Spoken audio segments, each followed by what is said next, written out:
വിട്ടുവീഴ്ച CPI ചെയ്യണമെന്ന് അവർ പറയുന്നത്? നിലപാട് പറയുന്നുള്ളൂ. നിലപാട് പറയുന്നതുകൊണ്ടൊരു പാർട്ടിയെ CPI ഞങ്ങളുടെ പാർട്ടി ശത്രുവായി കാണില്ല. വെടിനിർത്തൽ വേണമല്ലോ ഈ കാര്യത്തിൽ. ഇതുവരെ നിങ്ങൾ രണ്ടുപേരും രണ്ട് സൈഡിൽ സ്ട്രോങ് ആയി നിൽക്കുന്നു. പകരം എന്തെങ്കിലും ഫോർമുലയിലോട്ട് ഇതിൽ വെടിയും പുകയും ഒന്നുമില്ല. ഒരു രാഷ്ട്രീയ പ്രശ്നമാണ്, രാഷ്ട്രീയമായിട്ട് തീരും. അതിന്റെ വഴി സംഭാഷണമാണ്, ചർച്ചയാണ്. CPM-ൽ അല്ലെങ്കിൽ പൊതുവായിട്ടല്ലെങ്കിൽ CPI ഉന്നയിച്ചിട്ടുണ്ടോ? അജിത് കുമാറിനെതിരെ ഉന്നയിച്ചിട്ടുണ്ടോ? ഉന്നയിച്ചോ? നിങ്ങൾ ആരും അന്നക്കാര്യം മിണ്ടിയിട്ടില്ല. നിങ്ങളാരും മിണ്ടിയിട്ടില്ല. അജിത് കുമാറിനെ പോലെ ഒരാൾ ക്രമസമാധാന പാലന ചുമതലയുള്ള ADGP പദവി വഹിക്കാൻ യോഗ്യനല്ല എന്ന കാര്യം CPI എന്നും പറഞ്ഞ കാര്യമാണത്. കാരണങ്ങളുമുണ്ട്. പക്ഷെ പൊതുവിൽ നിങ്ങൾ മീഡിയ അത് കണ്ടിട്ടേ ഇല്ല.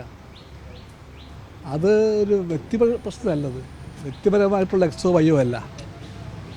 കേരളത്തിലെ ഒരു ADGP, അതും ക്രമസമാധാന പാലന ചുമതലയുള്ള ആൾ, ഊഴം വെച്ച് RSS നേതാക്കന്മാരെ കാണുമ്പോൾ ആ കൂടിക്കാഴ്ചക്ക് ഒരു കാരണം വേണം.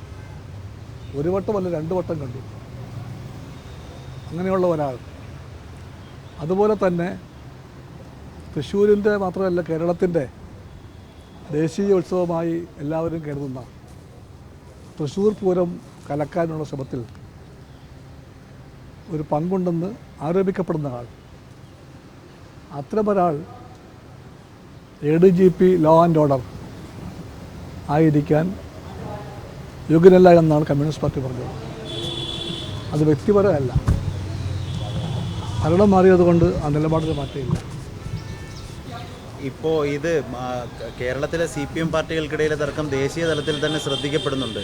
ശരിക്ക് എന്തിനാണ് CPI വാശി പിടിക്കുന്നത്? ഇതിൽ വാശിയൊന്നുമില്ല, ഒരു വാശിയില്ല. എല്ലാത്തിനും അപ്പുറത്ത് CPIക്ക് അറിയാം ഇടതുപക്ഷ ഐക്യമാണ് CPI രാഷ്ട്രീയത്തിൻ്റെ കാതൽ. അത് CPIക്ക് അറിയാം. ആ ഇടതുപക്ഷ ഐക്യത്തിൻ്റെ ഏറ്റവും നല്ലൊരു മാതൃകയായിട്ട് ഞങ്ങൾ കൊണ്ടുപോകാൻ ശ്രമിക്കുകയാണ് കേരളത്തിലെ LDF-ന്. ആ LDF-ൻ്റെ രാഷ്ട്രീയ അർത്ഥവും CPIക്ക് അറിയാം. അതൊരു രാഷ്ട്രീയമായി ആഴമുള്ള കാര്യമാണത്. ആഴമുള്ള കാര്യം എന്ന് പറഞ്ഞാൽ ഇടതുപക്ഷ ജനാധിപത്യ മുന്നണിയാണത്. ഞാൻ പലവട്ടം പറഞ്ഞു, അതിൽ ഓരോ വാക്കിനും അർത്ഥമുണ്ട്. ഇടതുപക്ഷത്തിൻ്റെ മുന്നണി, ജനാധിപത്യ ബോധമുള്ള മുന്നണി, വിവിധ പാർട്ടികൾ ഒത്തുകൂടിയ മുന്നണി. ആ കാര്യം ഉറപ്പാക്കാൻ വേണ്ടി CPI ആഗ്രഹിക്കുന്നുണ്ട്. അത് CPI നിലപാടാണ്. അത് CPI തർക്കത്തിൻ്റെ കാര്യമില്ല. CPI ബന്ധം ഏറ്റവും ഊഷ്മളമാക്കാനാണ് എന്നും CPI ശ്രമിക്കുന്നത്.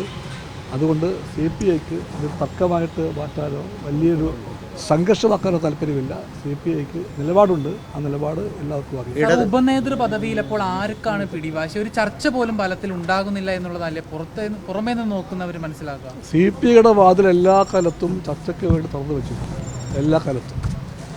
അപ്പോൾ വാതിലിലൂടെ CPM വരുന്നില്ല. CPM കുറ്റപ്പെടുത്തൊന്നും ഞങ്ങളില്ല. ഞങ്ങളുടെ ഏറ്റവും അടുത്ത അലൈ CPM ആണ്. എല്ലായിടത്തും ഏറ്റവും അടുത്ത അലൈ ഐക്യശക്തി CPM ആണ്. ആ ബോധ്യം CPIക്ക് എപ്പോഴും ഉണ്ട്. ഈ CPM-ൻ്റെ ഭാഗത്തു നിന്ന് വരുന്നൊരു ഇതിലൊരു പരാമർശം, ആകെ 3 പാർട്ടികളാണ് LDF-ൽ പ്രാതിനിധ്യമുള്ള സഭയിൽ. അതിൽ 2 പാർട്ടികളും CPM-ൻ്റെ അഭിപ്രായത്തിനൊപ്പമാണ് ഉപനേതൃപദവി CPM-ന് എന്നുള്ള നിലയ്ക്കാണ്. അങ്ങനെ LDF-നകത്തൊരു വോട്ടെടുപ്പിലൂടെ പ്രശ്നങ്ങൾ തീർക്കാൻ ശ്രമിക്കുന്നത് ആരോഗ്യപരമല്ല. അത് അങ്ങനെ ഒരു നീക്കം നടക്കുന്നുണ്ടല്ലോ. അങ്ങനെ നീക്കം ഉണ്ടെങ്കിൽ അത് ആരോഗ്യപരമല്ല.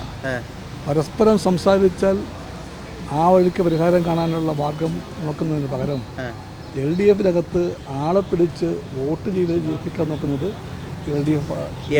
LDF-ന്റെ മറ്റ് ഘടകകക്ഷികളും CPM-നൊപ്പം നിൽക്കുന്നു. ഇപ്പോൾ CPI ഈ മുന്നണി സംവിധാനത്തിൽ ഒറ്റപ്പെട്ടോ? LDF-ലെ ഓരോ പാർട്ടിയുമായിട്ടും ഏറ്റവും അടുത്ത, ഏറ്റവും ഊഷ്മളമായ ബന്ധം CPIക്കുണ്ട്. ഇന്നലെ ഉണ്ടായിട്ടുണ്ട്, ഇന്നുണ്ട്, നാളെയും ഉണ്ടാകും. Sir, CPM general secretary MA baby പോലും ഡൽഹിയിൽ വെച്ച് പറഞ്ഞായിരുന്നു അത് കേരളത്തിലെ സംസ്ഥാന നേതൃത്വങ്ങൾ തമ്മിൽ ചർച്ച ചെയ്ത് തീരുമാനമെടുക്കുമെന്ന്. പക്ഷേ അങ്ങനെ ഒരു ചർച്ചയ്ക്കുള്ള വഴി CPM-ൽ നിന്നൊരു ഇനിഷ്യേറ്റീവ് അങ്ങനെ ഉണ്ടാകുന്നില്ല. ഇല്ല, കഴിഞ്ഞ ദിവസമല്ലേ CPM നേതാവായ LDF കൺവീനർ സഖാവ് TP രാമകൃഷ്ണൻ ചർച്ചയ്ക്ക് വേണ്ടി മുൻകൈയെടുത്തത് നിങ്ങൾ കാണുന്നുണ്ട്. CPM രാഷ്ട്രീയ ബോധമുള്ള പാർട്ടിയാണ്. CPM ദേശീയ നയങ്ങളെപ്പറ്റി നിലപാടുള്ള പാർട്ടിയാണ്. CPM CPI CPM ബന്ധങ്ങളെപ്പറ്റിയുള്ള വ്യക്തതയുള്ള പാർട്ടിയാണ്. ആ പാർട്ടിക്ക് നിങ്ങൾ പറയും പോലെ ഇത് പറയാൻ പറ്റില്ല. സഖാവ് ദേവിയും സഖാവ് TP രാമകൃഷ്ണനും സഖാവ് ഗോവിന്ദൻ മാഷും എല്ലാം പറഞ്ഞതുപോലെ തന്നെ സംഭാഷണമാണ് അതിൻ്റെ വഴി, ചർച്ചകളാണ് അതിൻ്റെ വഴി. അങ്ങ് പറഞ്ഞു മറ്റു ഘടകകക്ഷികളുമായിട്ട് സൗഹൃദമുണ്ടെന്ന്. RJDയുടെ ഒരു പ്രതികരണം കഴിഞ്ഞ ദിവസം വന്നത് അങ്ങ് ശ്രദ്ധിച്ചിട്ടുണ്ടാവും. RJD എന്ന് പറയുന്ന പാർട്ടി LDFനകത്തും LDFന് പുറത്തും ഞങ്ങളുടെ ഏറ്റവും അടുത്ത രാഷ്ട്രീയ ബന്ധമാണ്. പക്ഷേ വിട്ടുവീഴ്ച CPI ചെയ്യണമെന്ന് അവർ പറയുന്നത്. നിലപാട് പറയുന്നതേ ഉള്ളൂ. എന്തായാലും ഈ ഉപനേതൃ നിലപാട് പറയുന്നതുകൊണ്ടൊരു പാർട്ടിയെ CPI എന്ന് ഞങ്ങളുടെ പാർട്ടി ശത്രുവായി കാണില്ല. ഈ പകരം പദവി എന്തെങ്കിലും അങ്ങനെ ഒരു വെടിനിർത്തൽ വേണമല്ലോ. ഇക്കാര്യത്തിൽ ഇതുവരെ നിങ്ങൾ രണ്ടുപേരും രണ്ട് സൈഡിൽ സ്ട്രോങ് ആയി നിൽക്കുന്നു. പകരം എന്തെങ്കിലും ഫോർമുലയിലോട്ടെത്താണോ? ഇതിൽ വെടിയും പുകയും ഒന്നുമില്ല. ഇത് രാഷ്ട്രീയ പ്രശ്നമാണ്, രാഷ്ട്രീയമായിട്ട് തീരും. അതിൻ്റെ വഴി സംഭാഷണമാണ്, ചർച്ചയാണ്. ആവശ്യത്തിൽ ഉറച്ചു നിൽക്കുകയല്ലേ CPM അല്ലെങ്കിൽ പൊതുവായിട്ടല്ലെങ്കിൽ